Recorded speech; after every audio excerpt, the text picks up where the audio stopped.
بسم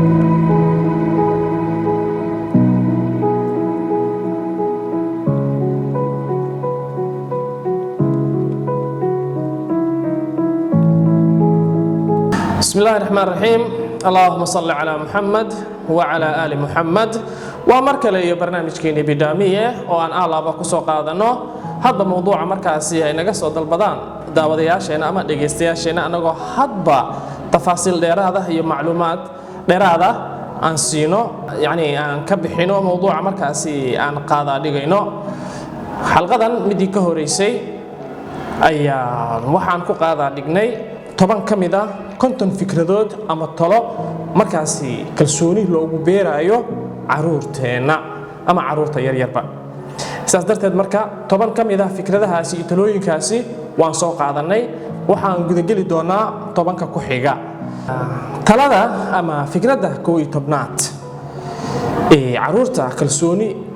lagu beeri karo ayaa waxay tahay ka yeel ilmahaaga inaad dareensiisid ahmiyadooda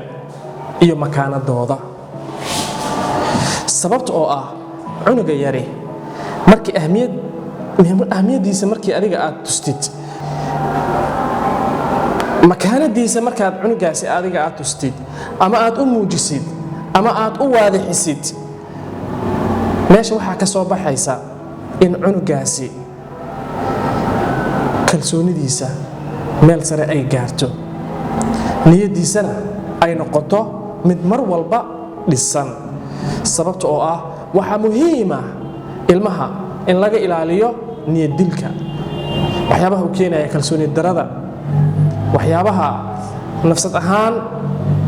disorder ku keeni kara ama dib u keeni kara saas la ajligeed marka waxa laga doonayaa ijcalhu yash'ur bi ahmiyatihi wa makaanatihi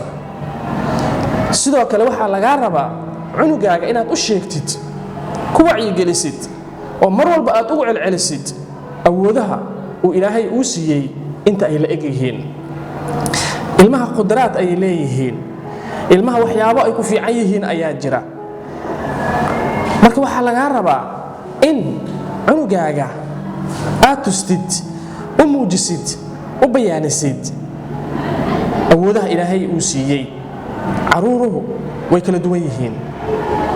waxayna ku kala duwan yihiin qudraadka ay leeyihiin waxaad arkaysaa caruur taalaanteed ah haddana taalaantiga uu leeyahay ama hibada ama mawhibada ilaahay uu siiyay cunugaasi waxa laga yaabaa in lagu aamusiyo dhaqan iyo dabeecad haddana waxaaba noo ah cunuga waxyaabo cajiib ah markuu la soo baxo war naga aamus ayaa la leeyahay yaan lagu cawriin ilaysan kugu dhicin hadee ilmaha hadaan lagu boorin in mawhibadooda ay soo bandhigaan ama hibada ilaahay uu siiyay ay soo bandhigaan ama awoodaha ilaahay uu siiyay banaanka ay keenaan inay soo bandhigaan ilmahaasi goormee ayay dareemayaan kalsooni goormee ayay dareemayaan ahmiyad inay leeyihiin goormee ayay dareemayaan makaanadooda ilmaha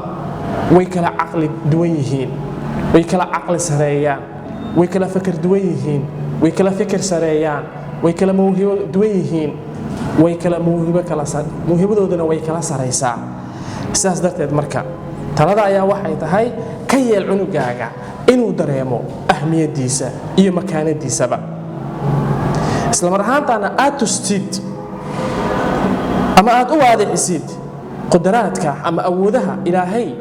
ku galladaystay hibe ahaantana uu u siiyey taasi waa muhiim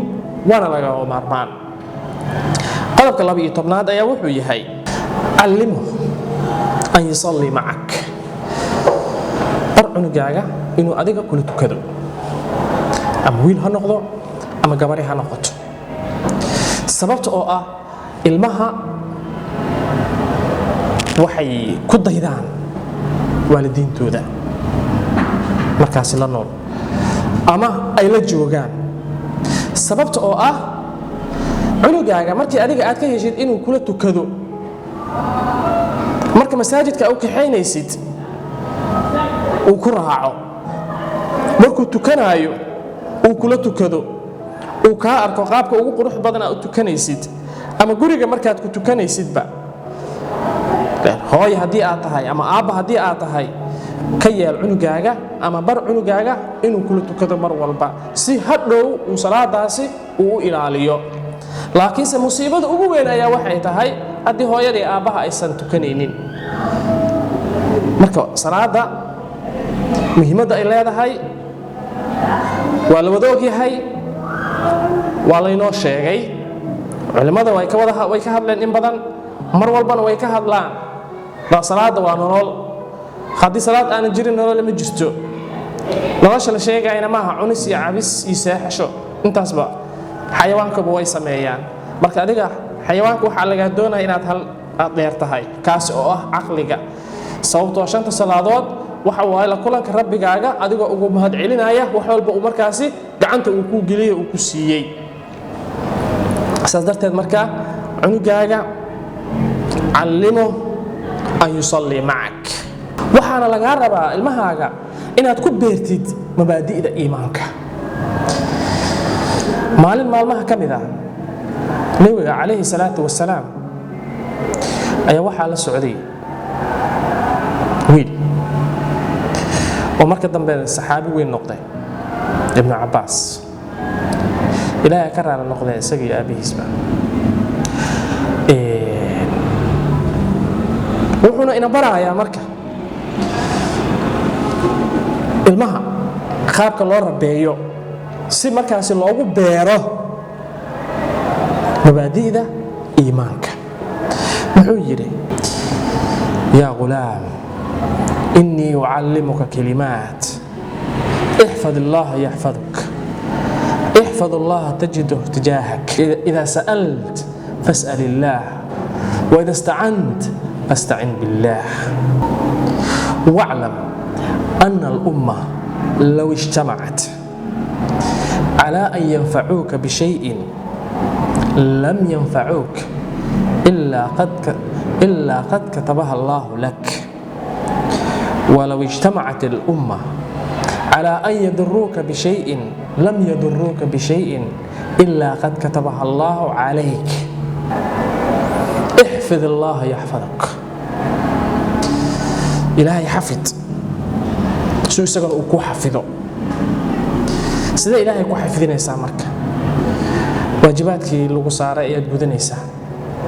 xuquuqaadkii lagu saaray ayaad gudanaysaa, xuduudii alle ayaad oogaysaa, wixii lagaa reebay ayaad ka reebtoonaanaysaa, wixii lagu faray ayaad samaynaysaa. saas darteed marka haddii adiga ilaahay aad xafidid isagana wuu ku xifdinayaa. hadal kama taagnaa, waa kalaamu rasuul calayhi salaatu wassalaam. احفظ الله تجده تجاهك. إلهي حفظ وجهك قد كأركيسا. marka adig ilaahay aad xafidid nolosha dhan lagu fududeynaya, wax walba lagu sakhiraya, qalbigaaga waxa ka buuxsamay iimaan, qalbigaaga sacaado iyo farxad iyo reereen ayaa ka buuxsamaysa. talaabo kasta adiga aad qaadid markaasi ilaahay wax walba uu ku fududeynaya, sababta oo ah haddii adiga ilaahay aad xafidid hortaadaad ka helaysaa ama wejigaaga hortiisaad ka helaysaa. ixfad allaha tajiduhu amaamak aw tijaahak. wuxuu leeyahay rasuulkeena calayhi salaatu wasalaam: waidaa sa'alt fas'al illaah. markaad wax weydiisanaysid cidi waxa weydiisanin, fas'al illaah. ilaahaygii adiga ku abuuray, ku xifdiyey, wax walba kuu dhameeyey oo ku siiyey 2 indhooda wax ku aragtid, 2 dhagooda wax ku maqashid, san aad wax ku urisid, af aad wax ku calalisid ama ku cuntid, carab aad wax ku dhadhamisid, isla mar ahaantana qayb ka qaata inuu ilkaha uu kala shaqeeyo sidii wax loo ruugi lahaa. caafimaad qabkaaga, xubnahaaga, 2 gacmood, wax walba ayuu ku dhammaystiray, nolol ayuu ku siiyey, wax walbo adiga aad u baahan tahay dhinacaaga ayuu keenay. marka haddii marka wax aad weydiisanaysid allihii wax walba ku siiyey wax weydiiso.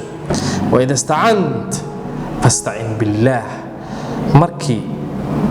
markaad doontid inaad kaalmo aad weydiisatid istacin billaah, ilaahay kaalmo weydiiso. sababta oo ah cid wax ku tari kartaaye ma jirto, cid wax kuu dhimi kartaaye ma jirto hadduusan ilaahay subxaanahu wa tacaala ogolaanin. saas darteed marka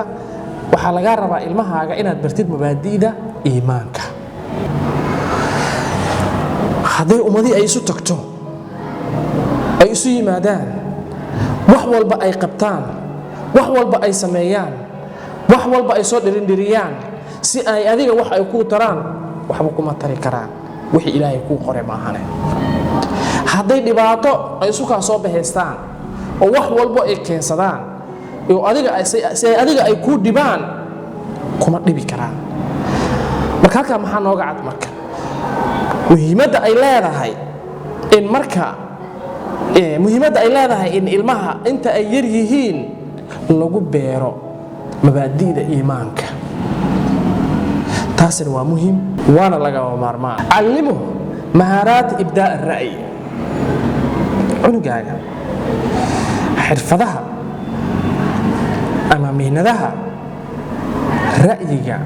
lagu dhiibto, qaabka ra'yiga loo dhiibto bar. ra'yi dhiibashadu ilmaha waxaa la baraa inta ay yar yihiin, ama inta ay curdanka ay yihiin, ama inta ay munaasibka ay yihiin in la toosiyo. yacni sida uu u hadlaayo xataa cunugaaga. dadka markii lala hadlaayo waxaa jira qaab lala hadlaayo ayaa jiro. waalidka markii lala hadlaayo qaab lala hadlaayo ayaa jiro. macallimiinta ama dadka waaweyn markii lala hadlaayo qaab lala hadlaayo ayaa jiro. caruurta markii lala hadlaayo qaab loola hadlaayo ayaa jiro. marka adiga waxaa lagaa rabaa cunugaaga inaad bartid qaabka dadka loola hadlo iyo qaabka loo hadlo intaba. waayo adigu kaa raba, adiguna kaa sugaaya arrintaasi. cid kale uu ka sugaayo ma jirto. adigaa lagaa rabaa marka cunugaasi hadhow berika maalin suu awood ugu yeesho, marka kan weyna suu u ixtiraami lahaa, kan yarna suu ugu naxariisan lahaa. adiga ayaa lagaa rabaa, haddii adigii waalidkii aad tahay ama macallinkii ama barbaariyihii adiga aad tahay. sababta oo ah ilmaha sidaan hore aan u sheegnay waa lafdhabarta bulsho walba ay leedahay.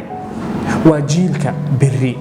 jiilka berri maanta haddii aan la dhowrin, la xifdinin, wax la barin, marka ay noqdaan jiilka dambe xaalkasuu noqon karo waad ilaa qiyaasi kartaan. marka saas darteed marka shay la maalgashado waxaa ugu wanaagsan tarbiyada awlaadda, baridda ilmaha, horumarinta caruurta waa muhim, waana lagama maarmaan. waxaa lagaa rabaa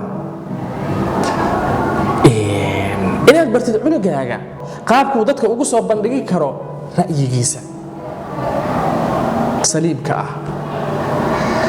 maanta haddii adiga aad bartid, berri isagaa wuxuu gaarayaa isku filnaansho. laakiinse maanta haddaadan waxba barin,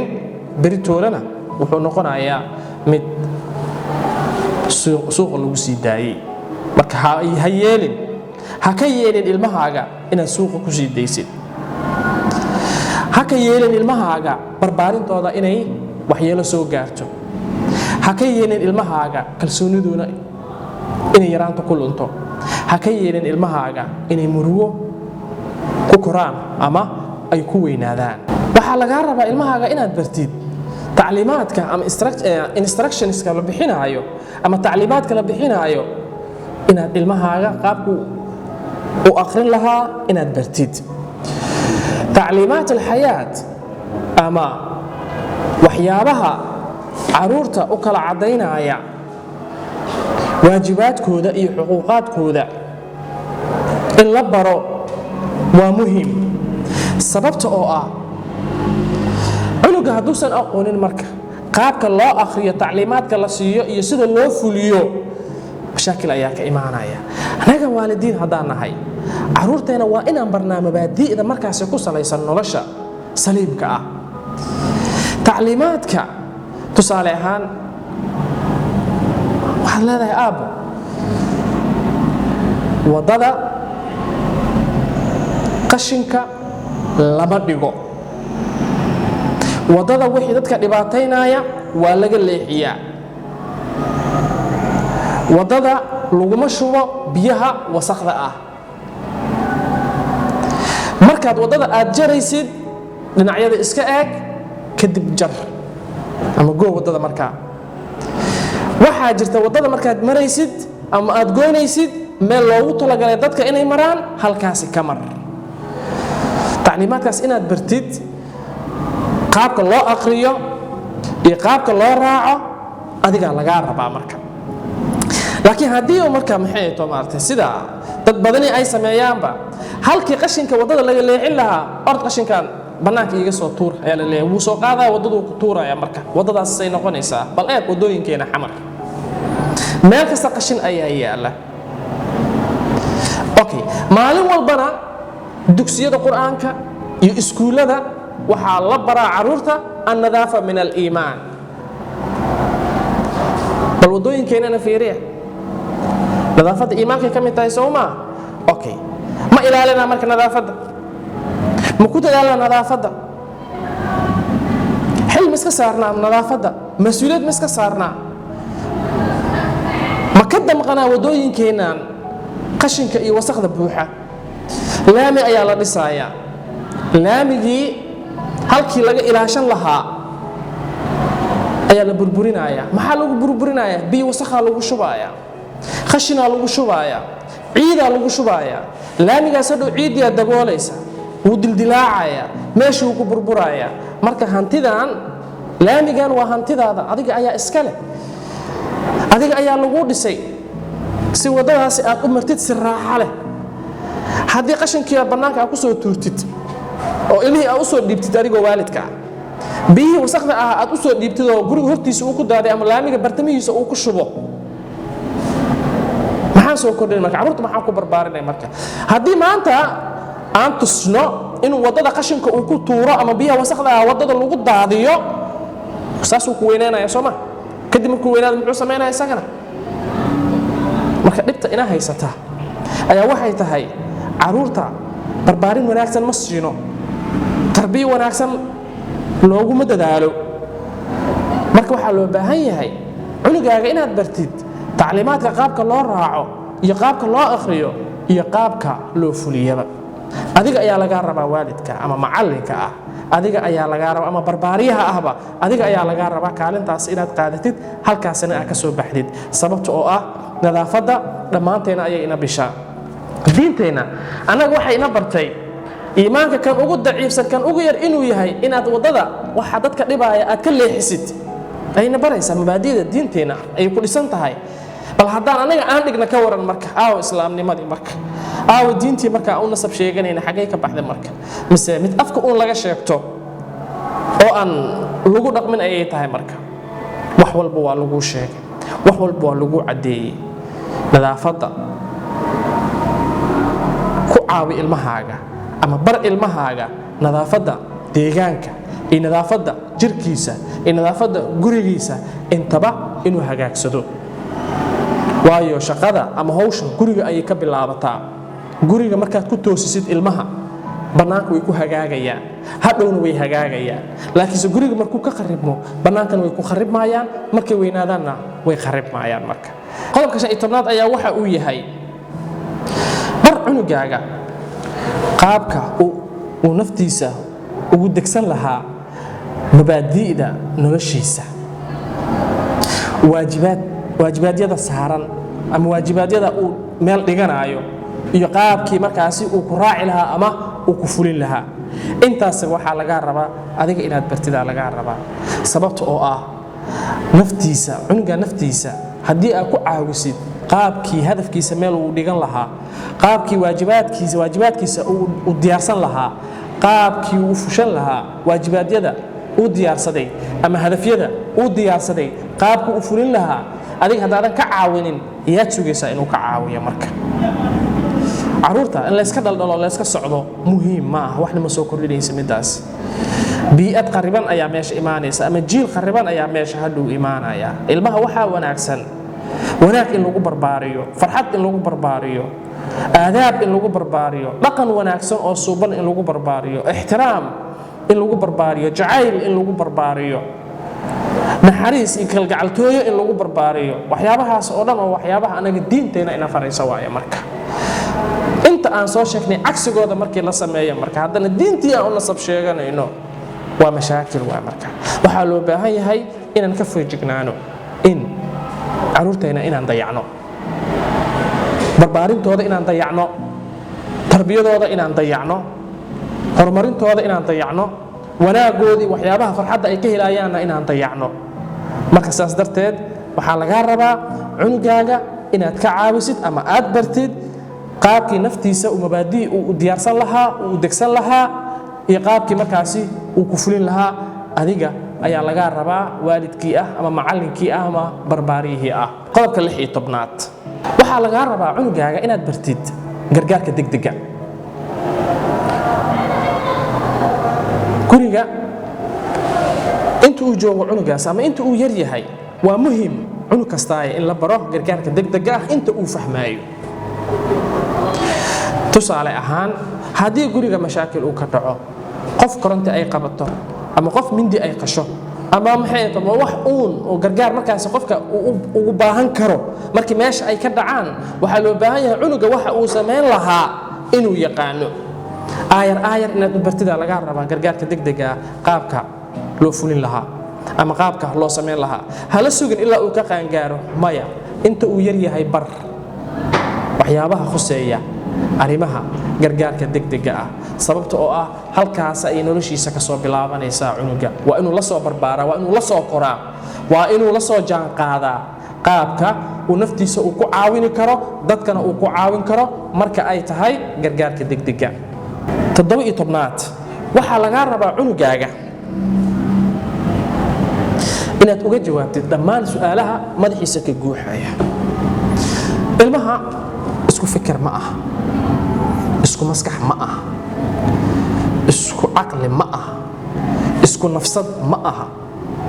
ilmaha way kala aqli badan yihiin way kala maskax furan yihiin way kala faham ballaaran yihiin markaas darteed marka ilmaha qaarkood waxa laga yaabaa madaxooda inuu su'aal uu ka guuxo su'aalahaasina uu u baahan yahay in looga jawaabo tusaale ahaan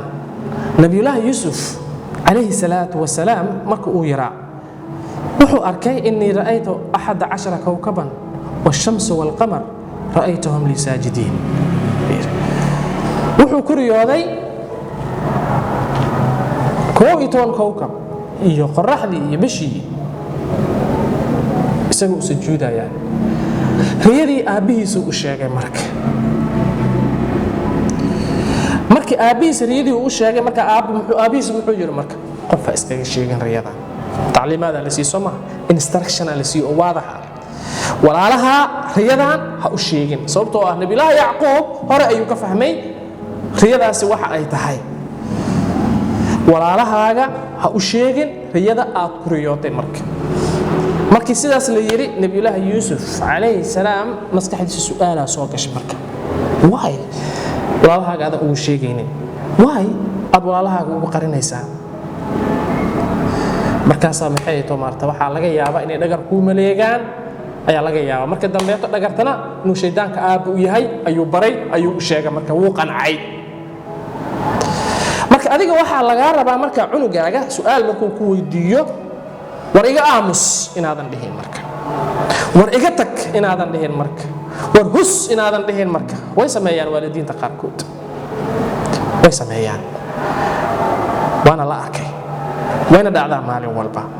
sidaas darteed marka waxa laga rabaa cunugaaga inaad uga jawaabtid dhammaan su'aalaha uu qabo oo dhan adiga ayaa laga rabaa waajibkaagana ay tahay xaq uu kugu leeyahayna waaye inaad uga jawaabtid dhammaan su'aalaha maankiisa iyo maskaxdiisa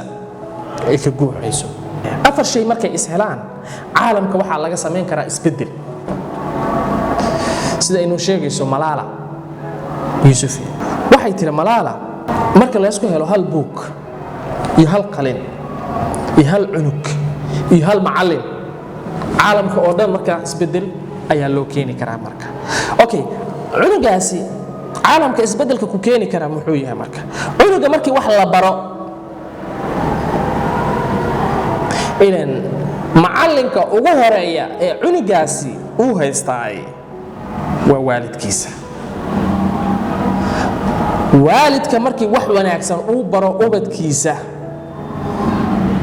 caalamka isbedel ayuu ku keeni karaa sidaas la ajligeed marka ilmaha baridooda waa in lagu dadaalaa si reerkaasi ama gurigaasi ama deegaankaasi ama dalkaasi ama dunidaasi ay isbeddel uga dhacdo marka isbeddelka meel kale kama yimaado dadka ayuu ka yimaadaa dadka uu ka imaanayana waxay noqon karaan marka dadka barbaarintooda korriimadooda iyo weliba tabantaabadooda ay okayga tahay oo si fiican loo soo hagaajiyey oo si fiican loo soo dhisay qodobka 18aad ayaa waxa uu yahay uuf biwacdi ibnak aw bintak ballanta ilmahaaga aad ka qaadid uufi si hadhow isagana markuu u weynaado ballantu u qaado si uu uufiyo aabbayaal badan ama waalidiin badan ayaa waxaa dhacda in ilmahooda ballan ay ka qaadaan ballantana inaan la uufinin cunugu waa kaa niyad jabaya waana kalsooni beelaya heer xataa wuxuu gaarayaa inuu adig laftarkaaga uu kugu soo eedeeyo inaad beenaalo tahay markaasna markuu saas cunugu uu sameeyo khaladkeena ma qaadanayne daankaan jebinaynaa marka saas la adligeed marka waxaa lagaa rabaa calaamadda qofka mu'minka ah ayaa waxaa ka mid ah markuu ballan galo inuu uufiyo laakiin xaajada markay noqoto wa idaa wacada akhlaf munaafiqiinta calaamadooda soo galaysa la wajiilayaasha calaamadooda soo galaysa marka cunugaaga ballan ayaad ka qaaday soo maaha oofi ballanta aad ka qaaday marka qof kasta markaad ballan aad ka qaadid waxaa lagaa rabaa ballanta inaan la oofiyo lianno ilaahay wuxuu amrayaa awfuu bilcuhuud ballamaha ama wucuudka la galo in la oofiyo cunugaaga ballanta aad ka qaadid oofi haddii aadan u qaban karin waxba ballan ha gelin haddaa gashidna ha ka bixin waa muhim cunugaaga ballantiisa inaad oofisid 19 waxaa lagaa rabaa cunugaaga inaad bartid sida loo kariyo waxyaabaha fudfudud sida ukunta oo kale sida baradhada loo sameeyo oo kale waxyaabaha fudfudud sida loo sameeyo ama sida loo kariyo inaad bartid ayaa lagaa rabaa laakiin anaga dhaqan waxaan leenahay ka Soomaali ahaan jikada ama jikooyinka inaan ogolaan hablaha aan wiilasha waxba qabsanin marka adduunyadan tacaawun ayaa lagu wada joogaa iskaashi xataa waxaa lagaa rabaa mararka qaarkood walaasha marka jikada ay ku jirto aad tiraahdo walaal ka soo bax aniga kaa qabanaya inaad tirahdid inaad caawisidaa lagaa rabaa laakiin haddii telefishinka markaad ag fariisid remote-ka aad rogrogaysid hebloy biyo ii keen adoo soo qabsan kartid hebloy koob shaah ii keen adoo keensan kartid hebloy kan ii samee adduunyadu waxay ku dhisan tahay iskaashi iyo iscaawin ay ku dhisan tahay adigoo wax qabsan kara waxaad adiga aad qabsan kartid qof inaad u dirtid ma aha marka cunugaaga waxaa lagaa rabaa marka inta uu yar yahay waxyaabaha fudfudud sida loo kariyo inaad bartidaa lagaa rabaa marka ceeb ma aha karintu ama rag ha ahaado ragga inta badan ceebay u arkaan in wax la kariyo no ceeb ma aha marba haddii aad taqaanid sida loo cuno waa inaad taqaana haddana sida loo karsado muhiimaddu waa taas weeyaan haddii taas imaan isku dheelitirnaanta ayaa meesha ka baxaysa marka waan ugu dambayso oo aan ku soo khatimayno ayaa waxay tahay cunugaaga bar awoodda barakada iyo ahmiyadda ducada ay leedahay tusaale ahaan cuntada waa barakaysan tahay ilaaha barakeeyey laakiin goormay baraka noqonee bismillaah markaad dhahdid nabigeena calayhi salaatu wasalaam wuxuu ina baray yaa ghulaam sami illaah kul yamiinik wa kul mimaa yaliik marba haddii bismillaah adiga aad dhahdid way barakaysan tahay cuntadaasi wax walba oo dhulkan dushiisa ka soo baxa oo dhan waa wax barakaysan waay cuntadan dhulka lagu tuuraayo ha ka yeelin in dhulka ay taalo way barakaysan tahay ka qaad meel aan lugta gaarin dhig adigoo ilaalinaya barakada cuntadaasi ku jirta ahmiyadda ducadana bar ilmahaaga waayo ilaahay subxaanahu wa tacaala ayaa wuxuu leeyahay adcuunii astajib lakum ibarya san idinkaga ajiibo ilaahay gacmo kor loo taagtay oo baran ma soo celiyo waa isagaaba ka xishoonayaba marka ahmiyadda ducada ay leedahay ilmaha waa in la baraa marka ubadkeena waajib ayaa naga saaran inaan ilaashano xafidano barno tarbiyeyno barbaarino waayo maanta haddii ay yar yihiin beri ayay noqonayaan dad waaweyn marka ragga ama dadka waaweyn waxaa dhacda inay dagaal oogaan laakiinse carruurta taariikh ayay reebaan taariikhda ay reebaan waa maxay marka wixii adiga ay kaa bartaan